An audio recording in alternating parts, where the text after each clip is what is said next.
So good evening, everyone. Welcome to the second annual President's Ignatian Lecture of Jesuit High School. I'm Father John McGarry, President of Jesuit High School. I'm very grateful that you've joined us this evening in this virtual environment that we are all living in the pandemic for what I know you will experience as a very wonderful evening.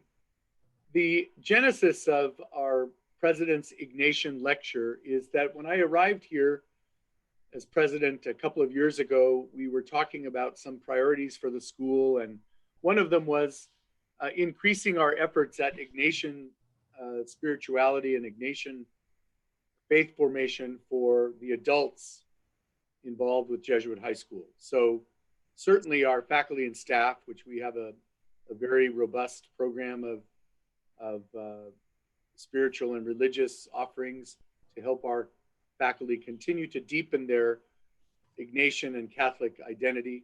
But we also wanted to offer something for parents and alumni. And it was the idea of Mr. Ed Trafton, class of '84, who's a member of our faculty, who said, let's have a public lecture every year.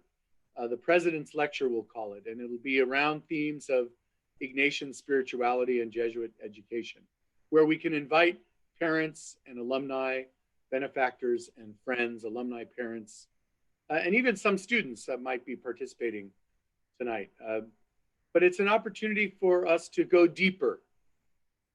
Jesus Christ invites us to go deeper into our faith with him. He said to his disciples, throw your net out into deeper water, and you will see what the great catch of fish will be. So we're invited to go deeper into our spiritual lives, deeper into our religious lives.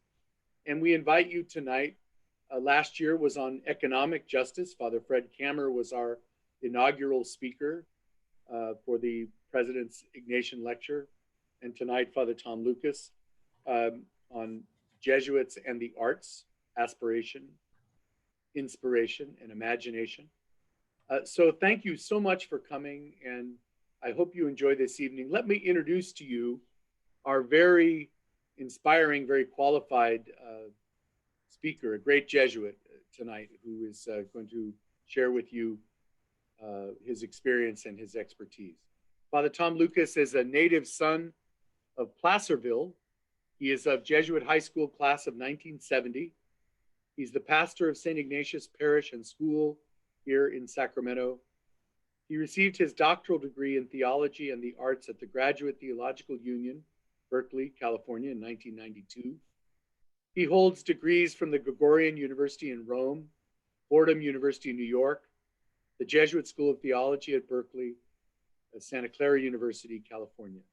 Father Lucas is an internationally recognized expert in Jesuit art history and is well known as a liturgical designer and artist with an international portfolio. As a graduate student, Father Lucas designed, and this is one of the things that he is most well known for. He designed and directed the restoration of the 16th century rooms of Saint Ignatius Loyola, the founder of the Jesuit order in Rome. And he curated an exhibit on Jesuit architecture at the Vatican Library. In the course of that work, he also edited, contributed to, and designed the exhibit catalog for Saint, Site, and Sacred Strategy. His other book, Landmarking, City, Church, and Jesuit Urban Strategy, won an Association of Jesuit Colleges and Universities National Book Award in 2000. He is also the author of dozens of articles. After serving for 3 years as the National Secretary for Communications at the U.S. Jesuit Conference in Washington, D.C., Father Lucas joined the faculty at the University of San Francisco in 1995. There, he was the founding chair of the Fine and Performing Arts and founding director of the Thatcher Gallery, a wonderful art gallery at USF. He founded that in 1998. And the Kalmanovitz Sculpture Terrace, also a beautiful place, in 2008. Father Lucas has curated more than 80 exhibits on the USF campus. He has also lectured at more than 20 universities in the US and in Europe and Asia. He, a tenured full professor, he was named USF's first university professor in 2010. Father Lucas's work as a liturgical designer has been recognized with an award from the American Institute of Architects, and his projects range from glass and liturgical furnishing designs for more than a dozen churches and chapels to service as design and technical consultant for the restoration of Saint Ignatius Cathedral in Shanghai, China. He is currently designing a tabernacle and a sanctuary lamp for our Jeffrey, class of '81, and Elizabeth Phelan Chapel of the North American Martyrs here on the campus of Jesuit High School. In 2013, he was named the rector of the Jesuit community at Seattle University, where he also served as University Distinguished Professor and Curator of the University Art Collection. He came to St. Ignatius Parish here in Sacramento in 2020. We are indeed blessed, my friends, to have Father Lucas in Sacramento and here with us this evening. He clearly, as you can hear from his biography, his curriculum vitae, his resume, he is a very talented, dedicated Jesuit and priest. Please welcome Father Tom Lucas, proud alumnus of Jesuit High School, class of 1970. Welcome, Tom, and thank you for joining us this evening.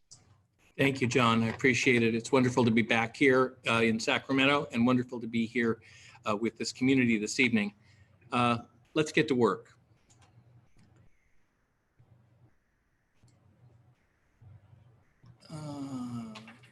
Here. And I'm screen sharing. Hold on one second here while we get fired up. There we go. Thank you, friends, for your welcome. Wonderful to be here with you this evening. Let's begin with a little history.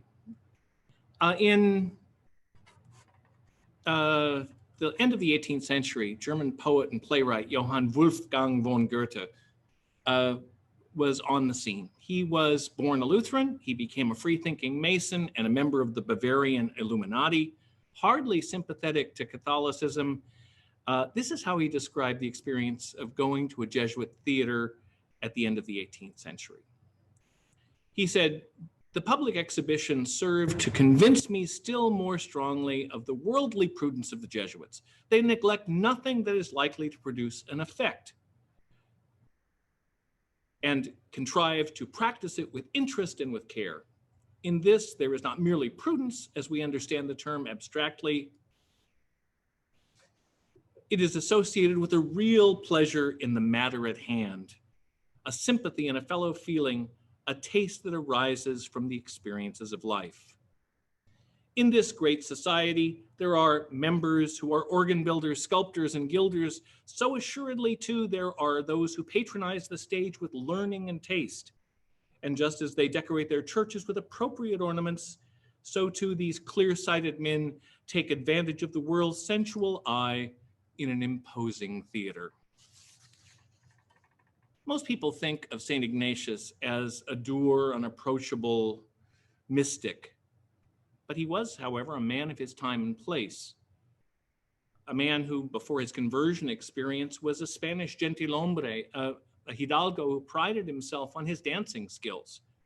A touching story recounts that he once visited an ailing and homesick Jesuit recruit in the house infirmary and broke through the young man's melancholy by singing and dancing a Vizcaíno folk dance for him.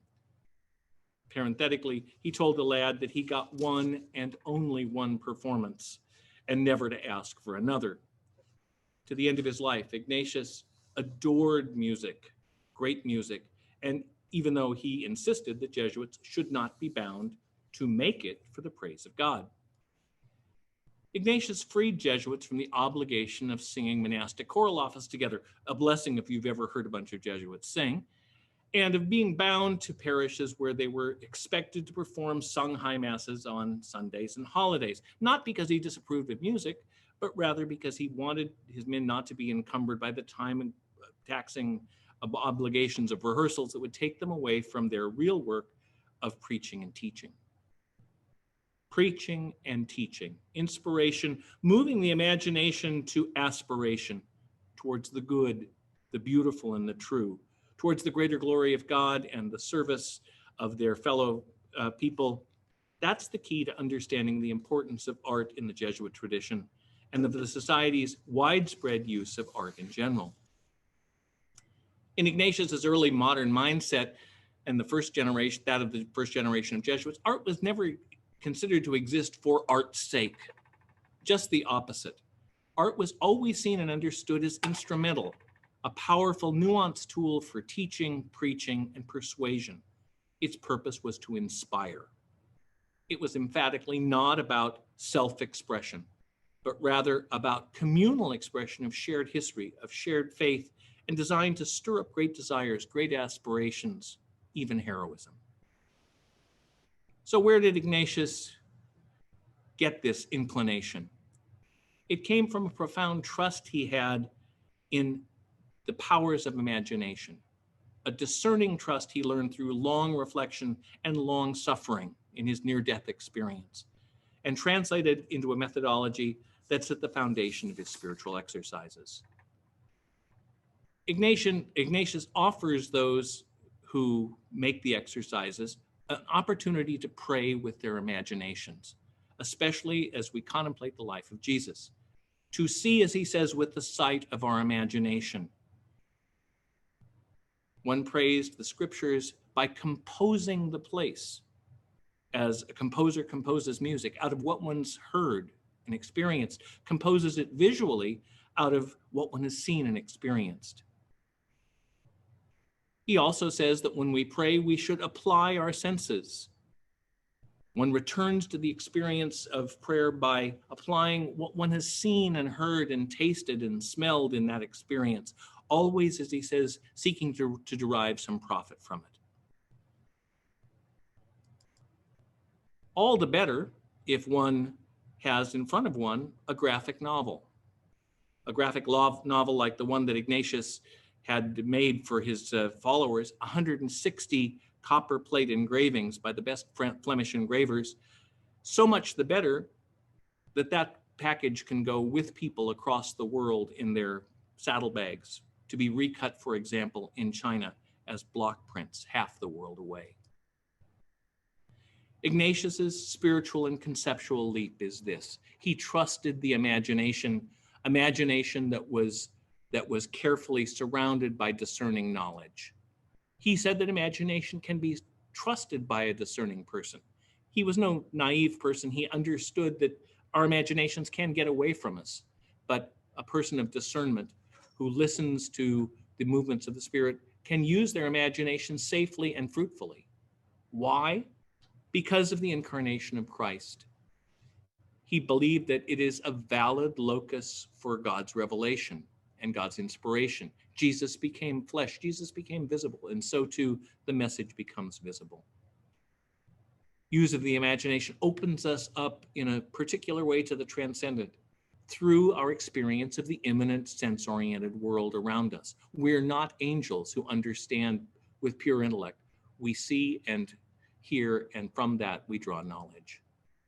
And finally, that understanding implies image making. Hence the arts he considered to be fully valid tools for teaching and evangelization.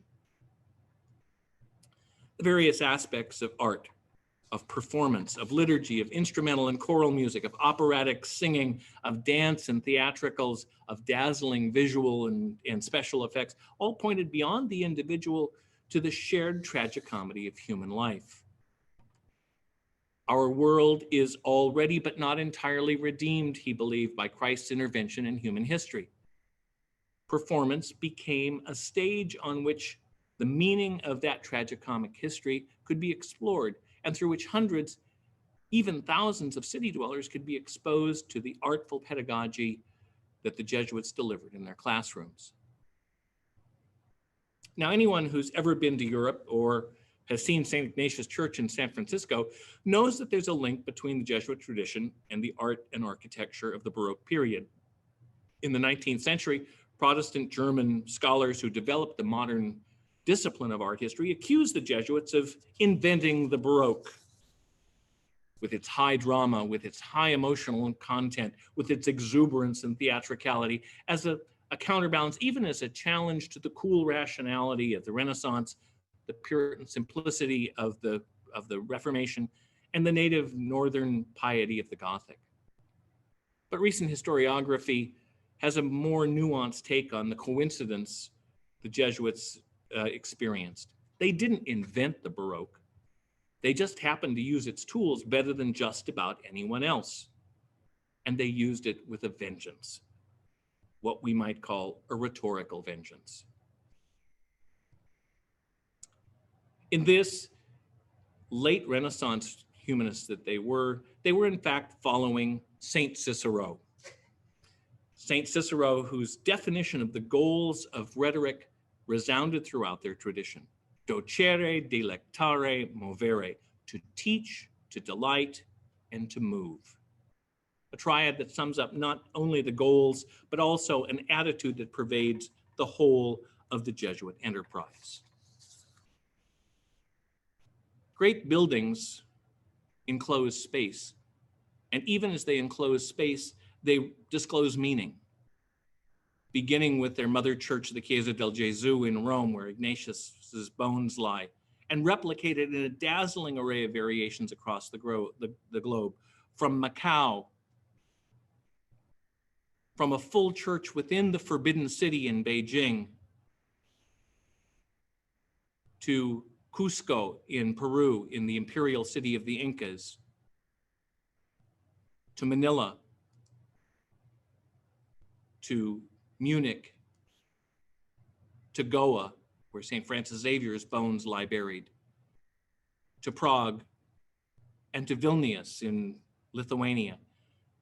The Jesuits opted for clarity. They opted for harmony and luminosity. The church itself becomes a sacred theater where the word is taught in liturgy and extra liturgical moments, where there were clear sight lines and good acoustics, where the spirit could be moved through the experience of beauty and light and visual drama.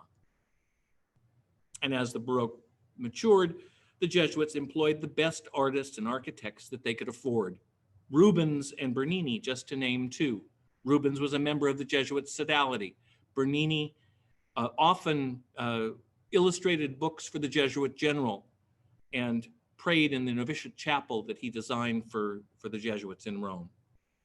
And they developed at the same time their own cadre of in-house Jesuit artists and architects. Jesuit Giuseppe Valeriano designed the sober Collegio Romano, the mothership of all Jesuit colleges, crowned it with an observatory. It became the flagship of the fleet of Jesuit schools. And it was completed with the Church of San Ignacio, designed by mathematics professor Orazio Grassi, the Church of San Ignacio. Now, then as now, money is tight and there are issues of NIMBY. NIMBY neighbors, the Dominicans in this case, blocked the building of the dome. So that's not such a big deal. Get rid of the dome. But what do you do with the interior of the church? The Jesuits called Jesuit brother Andrea Pozzo the indisputed master of trompe-l'oeil or fictive architectural painting. Pozzo, in place of the dome, painted a false painted dome on a 56-foot diameter canvas, an effect that still beguiles viewers today. Stand in the wrong place and it looks squashed. Pozzo's greatest masterpiece was the nave fresco of that same church of Saint Ignatius, built after the canonization of Ignatius and Xavier. It's called The Triumph of the Missionary Activity of the Jesuits. And the conceit here is that the church's nave has no ceiling. It's blown away. And standing on a specific spot in the middle of the floor of the nave, the perspective point, one looks up and sees Jesus, and from the heart of Jesus, a ray of light goes to the heart of Ignatius, and from Ignatius's heart, that ray of light is refracted out to the whole world, to the four continents. The four continents who are represented by allegorical figures, this grand European lady riding on a gray horse, an Asian woman riding on the back of a camel, an African princess riding on the back of a crocodile, and presciently, an Amerindian woman riding on the back of a mountain lion dressed in red, white, and blue feathers. Pozzo also was responsible for the design and execution of the pharaonic tomb of Saint Ignatius at the Jesuit. Ignatius would have hated it. The best way to understand this great bijou is to think of it as a giant opera set. Flanking this tomb, the urn at the bottom right it contains the remains of Ignatius. Flanking it on the two sides are allegorical figures. On the right, a particularly curious one, True Doctrine Triumphant Over Heresy by Pierre Le Gros. It shows what has to be my favorite piece of sculpture anywhere, a little cherub tearing, joyfully, gleefully tearing the pages out of a book on whose spine the name Martin Luther is engraved. Unapologetic propaganda from days before ecumenism, with apologies to our Lutheran friends. So you see, drama wasn't confined to theater or stage productions. Even churches were spectacular places, literally spectacular. Their architecture was overtly and unapologetically theatrical. Great facades were thrown up that stood as backdrops, like a proscenium in a theater, in the flow of urban life, like the Jesuit in Rome, or like St. Paul's on the crowned the tallest hill in Macau. Drama, of course, continued inside as well. Here, the interior of the Jesuit, painted in the end of the 17th century. One dramatic innovation was what they called a teatro sacro, a sacred theater. Jesuits promoted the pre-Lenten devotion of 40 hours of the Blessed Sacrament, of exposition of the Blessed Sacrament, to counterbalance the excesses of Mardi Gras celebrations. They wanted to attract the faithful to godly activity, so they had Pozzo and other artists design what they called sacred theaters, filled with light and music. Giant stage sets in multiple dimensions were set up in the Jesuit and in other churches across the front of the apse, a kind of Baroque jumbotron, if you will. Docere, delectare, movere, to teach, to delight, and to move. Still, the arts came together most concretely at the Jesuit colleges, in theater and in spectacle. As early as 1551, fabulae eruditiae, erudite fables, were performed at the Jesuits' flagship, their first college in Messina in Italy, and shortly after they were being performed in Rome as well. Ignatius himself approved. Why? Because to speak in public with grace and gesture and fluency is training profitable for pulpit and bar that provides and develops that happy blending of assurance and modesty that constitutes the charm of well-bred young men. The Ratio Studiorum, the education code of the Jesuits that was first published in 1568, recognized the power of drama to move and to convince and to promote rhetoric. Our students and their parents become wonderfully enthusiastic when we train the boys to show the result of their study, their acting ability, and their ready memory on the stage.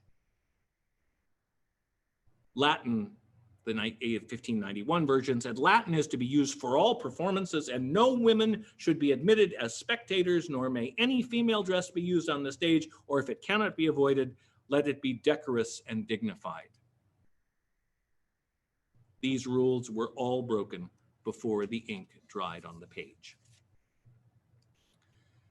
Performance based at the colleges gave the Jesuits a place to put forth principles of morality and civic duty and church teachings in a very available and marketable way. It gave students the experience of being public people that prepared them for civic and cultural life and inspired some of our more notable alumni, like Molière and Cervantes and Voltaire and Calderon de la Barca, to take up writing for the stage in the 17th and 18th century in Europe. And some of our most famous student actors like Fidel Castro and Denzel Washington to performance careers. It served important socializing functions as well. At this period, even middle-class people needed to know how to speak well or how to dance if they were going to be successful socially. So the Jesuits hired dancing masters, and some Jesuits, especially in France, became theorists and historians of the dance, on whose shoulders modern ballet rests. The rhetorical tradition of the Ratio Studiorum, of this educational code, was the retrieval of Greco-Roman tradition of aurea eloquentia, of golden eloquence, that was encapsulated in Saint Cicero's triad: to move, to teach, to delight, and to move. Actually, you can put them in any order: to move, to delight, and to teach. The Jesuits added a spin to this, a pedagogy that they had learned in Paris, that Ignatius writes about extensively in his constitutions, a methodology that sounds remarkably modern in some of its qualifications. It includes a lot of repetitions of working in small groups, what we would call breakouts now. They would break the kids up into small groups to drill each other, to compete for prizes, and to do public presentations. Early on, these competitions played themselves out at the end of the year ceremonies, debates, disquisitions. The best and the brightest students and faculty members made speeches in Latin and Greek, recited ancient and newly composed poems for the amusement of cardinals and dukes and mayors who understood Latin and Greek, and for parents who were just happy to see little Luigi or Ludwig on the stage in front of cardinals and dukes and mayors. It was rather like watching your kid on Jeopardy. There you were in the courtyard of the college, or in the college theater, where the cardinal or the prince or the mayor got the big comfy chair in the middle. At the Collège Louis le Grand in Paris, funded by Louis XIV, the ladies of the court sat in box seats in the windows. Mademoiselle de Luc, the sister of a count, found great amusement in tossing wig powder on the bald pates of the assembled fathers below. At least twice a year in the academic calendar, especially in August and at carnival time, or for major celebrations of canonizations or coronations or victories or royal visits, or the name day of the college or the town, twice a year in more than 500 colleges in Europe and another 200 or 300 around the world, for more than 150 years. Do the math.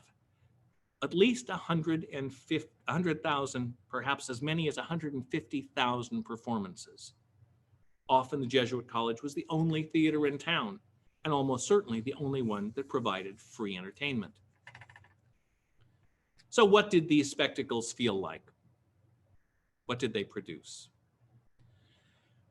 Claude Ménestrier, the theorist of ballet, describes what the skeleton was. Always the same thing, he laments: 3 parts of the world, 3 mountains, 3 lions, 3 lynxes, 3 soldiers, 4 rivers, 4 forests, discord everywhere, and religion for no particular reason, suddenly descending on a cloud to settle everything. It was mostly journeyman production, largely written in doggerel verse by overworked scholastics and young priests. Vernacular printed programs told parents what little Benoit or Bernardo was declaiming on the stage in productions that lasted at least 4 hours. This is before TV, folks.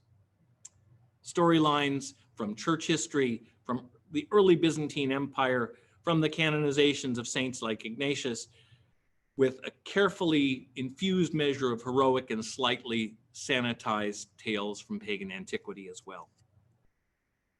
They couldn't do full-blown tragedy in this context.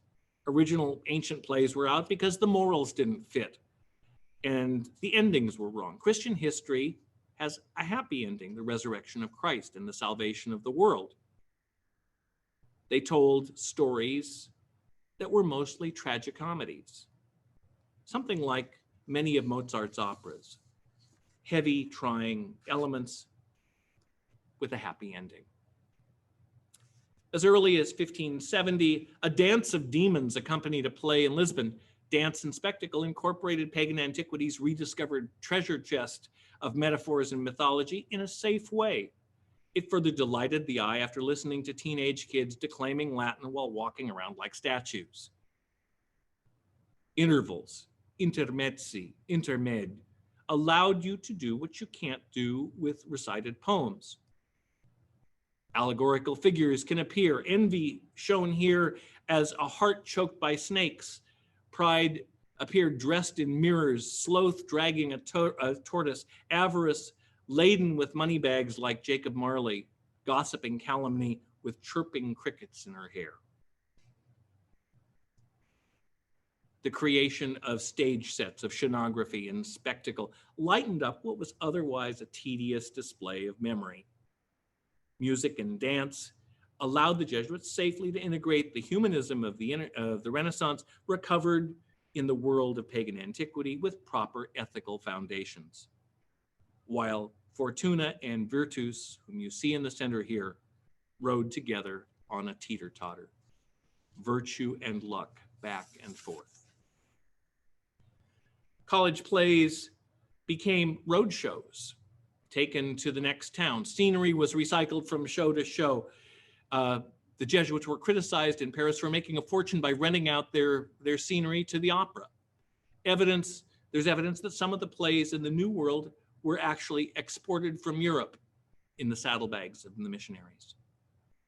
Wherever it was possible, especially at Paris's Collège Louis le Grand, underwritten by Louis XIV, the Jesuits hired the best talent they could. Marc-Antoine Charpentier or Jean-Baptiste Lully and other court composers did musical scores for them, commissioned musical scores. Opera singers taught singing to the boys. Pierre Beauchamp, the ballet master of Louis XIV's court, taught dance. The opera chorus performed at St. Paul and Saint Louis, you see at the church up in the upper right-hand corner, for Vespers on Sundays. So popular that crowds would gather and wait for hours, and hot chocolate had to be served to the ladies in church. Under the pews, noble ladies were provided with discreet Chinese porcelain peapots called bourdaloos, named for the Jesuit preacher, the preacher royal, Father Louis Bourdaloue, seen here on the right, whose sermons were immensely popular and immensely long, so long that these sacred chamber pots were often necessary. Bourdaloos, another Jesuit contribution to Western culture. So what did one see and experience?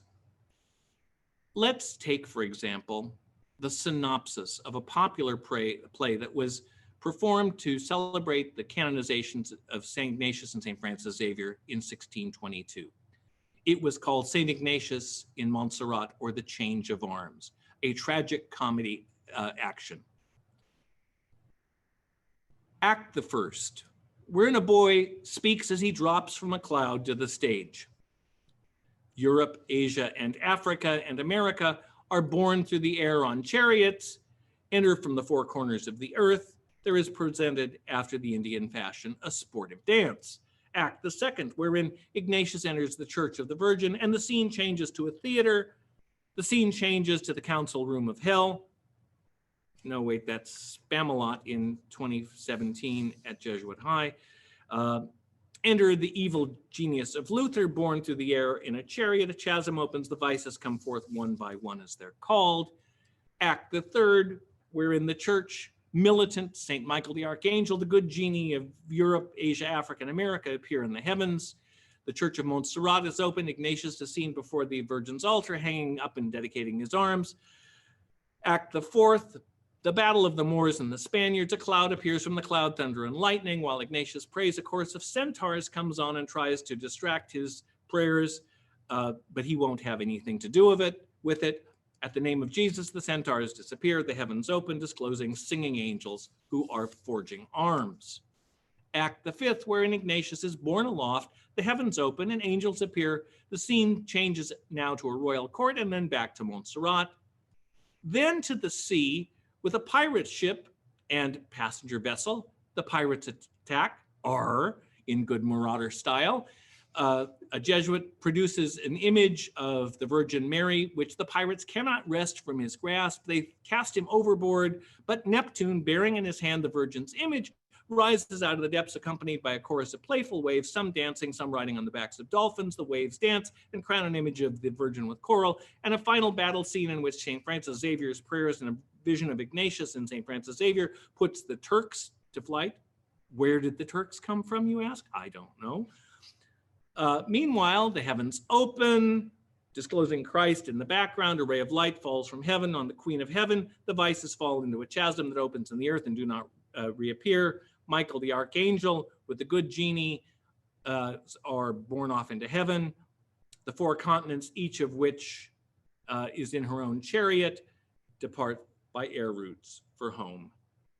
The exhausting end. Industrial light and magic on Barry Bonds steroids. And all of it done without a green screen or a computer animation. Consider the vast complex machinery that was required. Kids flying around courtyards in chariots, fire, trapdoors, specialty fireworks that were imported from China in the forms of trees that exploded and comets. Pet dogs pulling chariots. Actually, there was great competition among the kids to see whose dog got to pull the chariots. In one show, Jezebel, the story of Jezebel and Ahab, a stuffed dummy was thrown out of Jezebel, was tossed out of an upper floor. The dummy was stuffed with bones and meat, and the dogs, the students' dogs, consumed it on the site, much to the pleasure of the viewers. Here's a list of the properties from another modest spectacle in Cologne.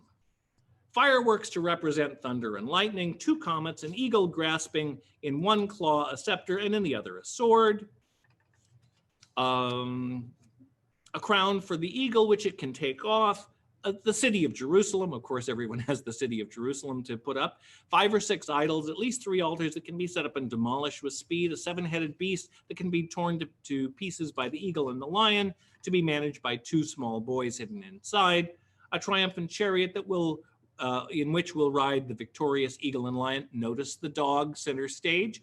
6 horses to draw a chariot, or 2 dogs or 2 doves, as the case may be. 2 little eagles to dance to music for the triumph of the eagle and the lion. 12 horses upon which as many boys celebrate the victory. In Speyer, a Protestant city in Germany, the Calvinists were moved to tears. And one performance was judged superior in effect to all the preaching and psalm singing of Catholics, Lutherans, and Calvinists together. Now, there weren't any formal art classes in the Jesuit colleges, but the students learned applied arts and mechanics and architecture and engineering and music, as well as rhetoric and morals and Latin and Greek and poise through their theatrical experiences. Such activity wasn't just fun and games. It was understood as a vital element in the formative experience of education. Now, of course, not everybody liked this.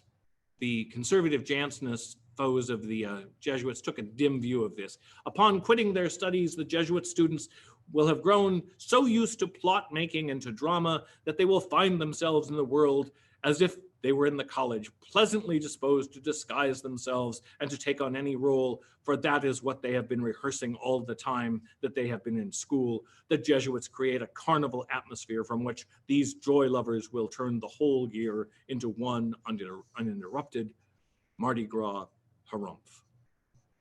Well, maybe not. Time this evening doesn't permit me to elaborate more on the crucial role that the Jesuit colleges and the professors in those colleges, like Claude Ménestrier, played in the development of modern ballet.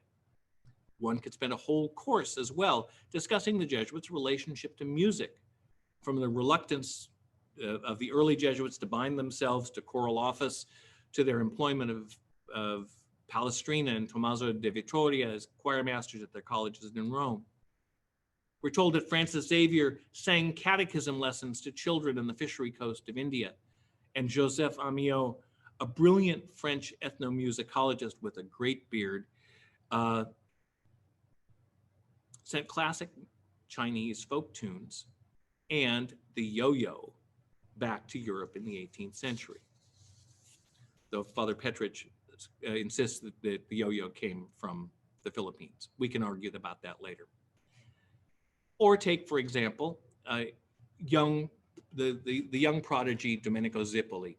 He left his coveted post as organist at the Chiesa del Gesù, the mother church of the Jesuits, to join the Jesuits in Paraguay, where he died before ordination. The Jesuits there effectively used music and performance, as you've probably seen in the film The Mission, as evangelizing tools. In a line variously attributed to Zipoli or to a Jesuit carver of statues and musical instruments, Anton Sepp, or to a papal delegate. Anyway, the saying summarizes the power of performance in the missions as well. With an orchestra, the Jesuits could have conquered the continent.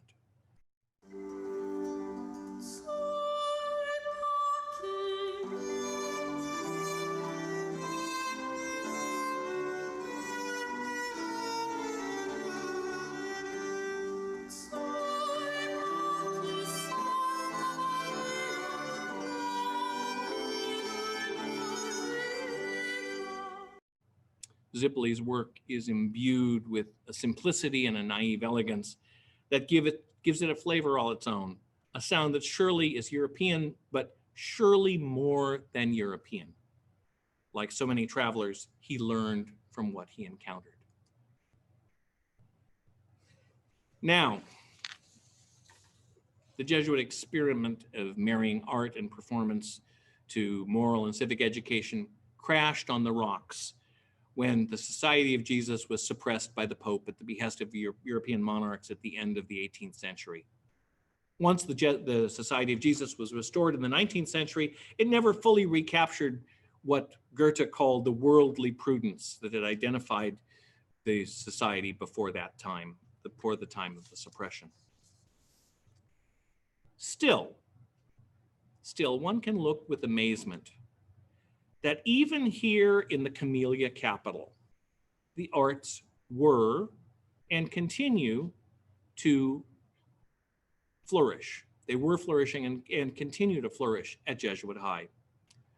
50 years ago, when I graduated from here, we performed minimally produced plays in rented warehouses and in a concrete box little theater in the Barry Gym.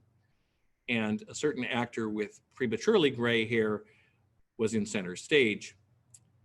And our geeky debaters won prizes all over the state. In 1967, I was founder of the first band that we know of here at Jesuit High, the Kazoo Pep Band. Fortunately, no photos survive of that.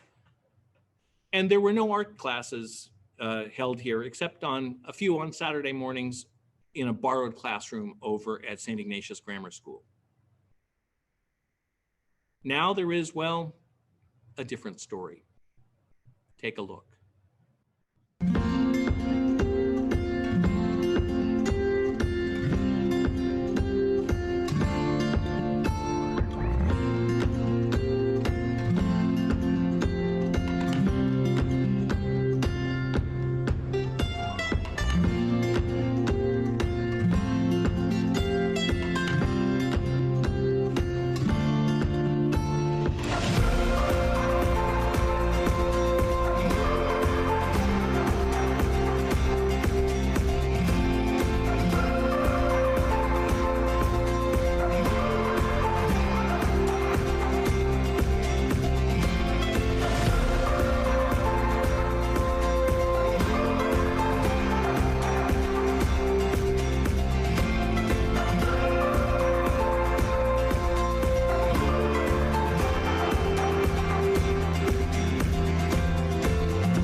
we've come a long way around and back to reclaim the inspiration, the aspiration, and the imagination that characterized the earliest days of the experiment we call Jesuit education.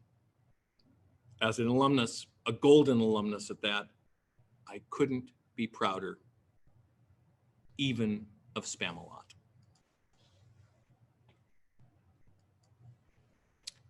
Thank you for your attention.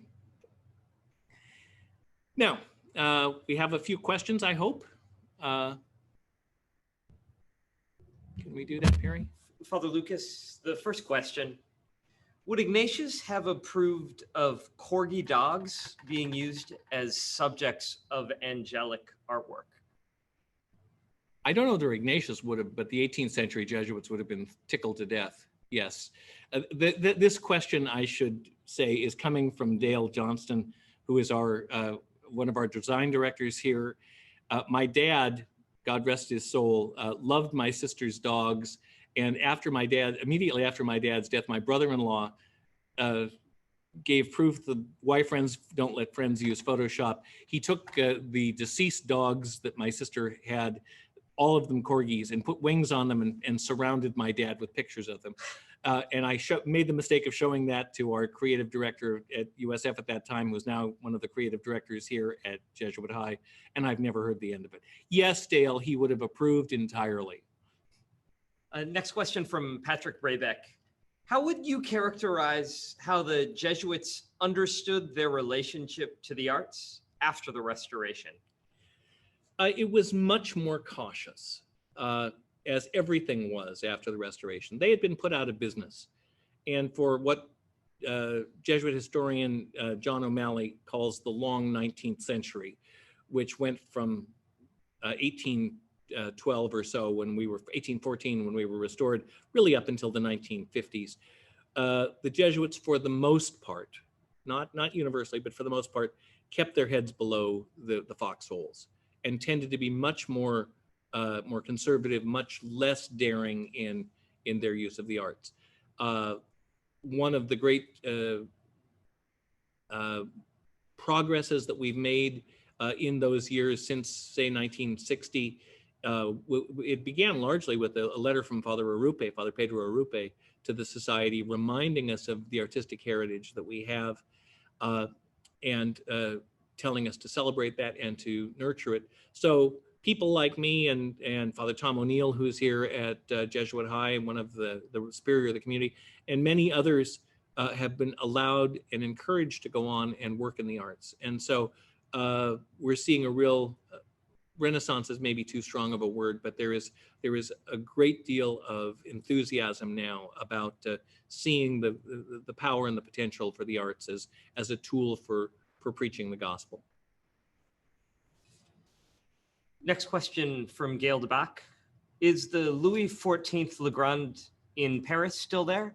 Is it still a theater or college? The building is still there. It's no longer that original. The church, St. Paul and St. Louis, is certainly still there. We lost the building. The Jesuits have lost more real estate than just about anybody in history, on and off. So we don't have that college, the building anymore, but the church is certainly still there. And there is, in fact, a sculpture of Father Bourdaloue there without the peapod. Thank you. Next question from Brenda Harris.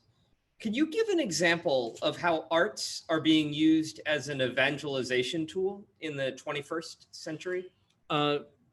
Maybe not so much here in the States, but certainly in India, there's a really strong movement among the Jesuits to enculturate the gospel stories into native art forms, which is very impressive. There's some of that going on in India,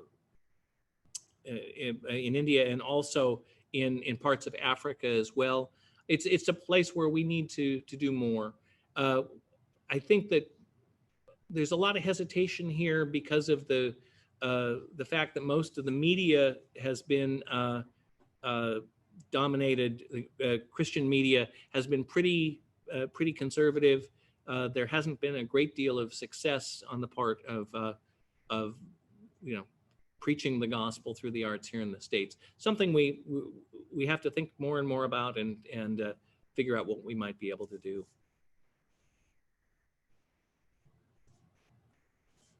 As of now, those are the questions that are in the box. Okay, great. Well, thank you so much, everybody.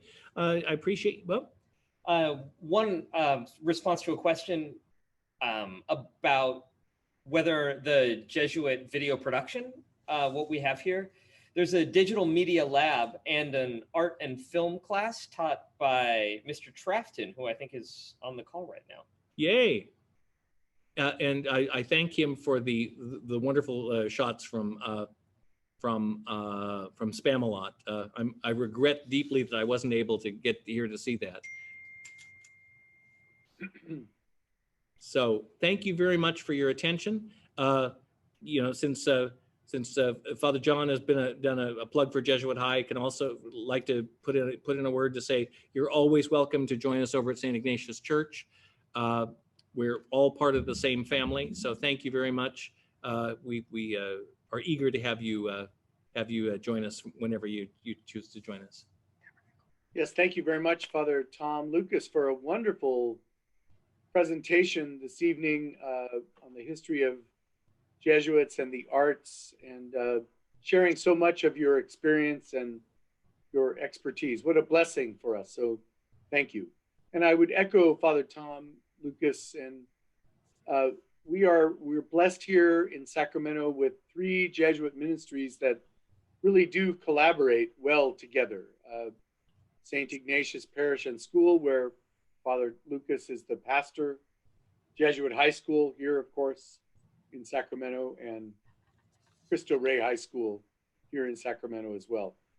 The Jesuits who serve in those 3 places live together in the Sacramento Jesuit community here, and we're just so blessed to work with all of the people in all 3 of our ministries, and we enjoy sharing with you the heritage of our Ignatian spirituality, Jesuit education, vision of the church, and tonight, especially with Father Lucas, the vision of the arts in Jesuit history and Jesuit education. So thank you so much for joining us.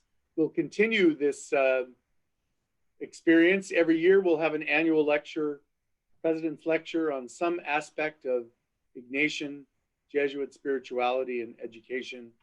Father Tom Lucas has been a great example for us tonight. And thank you, Tom, and thank you, all of you, for joining us. God bless you. Have a wonderful evening. Thanks, everybody.